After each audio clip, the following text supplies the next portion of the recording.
கர்த்தருக்கு பிரியமானவர்களே, மாலை வேளையில உங்கள் யாவரையும் வாழ்த்துகிறோம், வணங்குகிறோம்.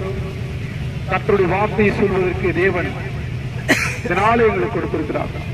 கர்த்தருடைய வார்த்தை பரிசுத்தமானது, மகிமையானது, கனமானது.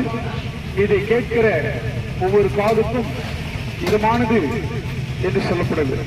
கர்த்தருக்கு பிரியமானவர்களே, இந்த வேளையில கர்த்தருடைய வார்த்தை சொல்கிறது. யோவான் எழுதின சுவிசேஷம் 3ஆம் அதிகாரம் 16 சொல்கிறது, தேவன் தம்முடைய ஒரே பேரான குமாரனை விசுவாசிக்கிற எவனோ அவன் கெட்டு போகாமல் நித்திய ஜீவன் அடையும்படி அவரை தந்தளி இவ்வளவாய் உலகத்திலே அன்பு கூர்ந்தார் என்று சொல்லப்படுகிறது.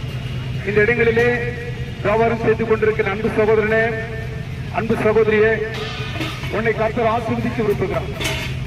ஆண்டவர் கேட்கிற ஒரு மாபெரும் காரியம், மகனே மகளே, உன்னுடைய வருத்தங்கள், உன்னுடைய பாரங்கள், உன்னுடைய துயரங்கள், உன்னுடைய கஷ்டங்கள் எதுவாக இருந்தாலும் என்னிடத்தில் தாங்கன்னு சொல்றார்.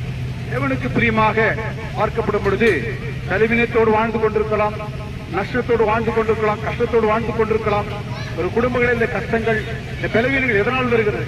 இப்படி பாவங்கள் அல்லது முன்னோருடைய சாபங்கள் அல்லது முன்னோருடைய பாவங்கள் இதெல்லாம் மன்னிக்கப்படுவதற்கு இந்த பாவங்களை பரிசுத்தமாக்க வந்த ஒரே தேவன் யார் சொன்னால் கர்த்தராகிய இயேசு கிறிஸ்து ஒருவர் தான். பிரியமானவர்களே, அந்த வார்த்தை சொல்கிறது கர்த்தருக்கு மகிமையாக. ஆண்டவர் இன்றைக்கும் அவர் ஜீவனுள்ளவராயிருக்கிறார். ஆண்டு இன்றைக்கும் அவர் மகிமுள்ளவராயிருக்கிறார்.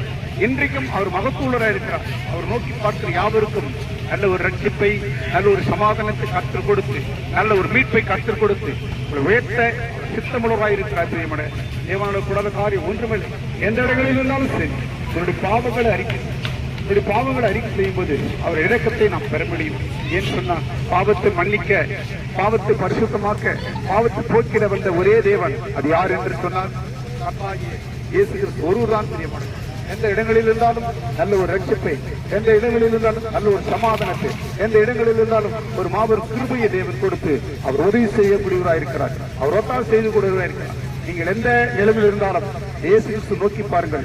ஒரு இலவசமான ரட்சிப்பை கர்த்தராகிய இயேசு கிறிஸ்துவுக்கு கொடுத்து அவர் உதவி செய்கிறவராய் இருக்கிறார். பெருமனரும் வாழ்கின்ற நாட்களிலே இயேசு தேவனை தேடி ஓடிவா.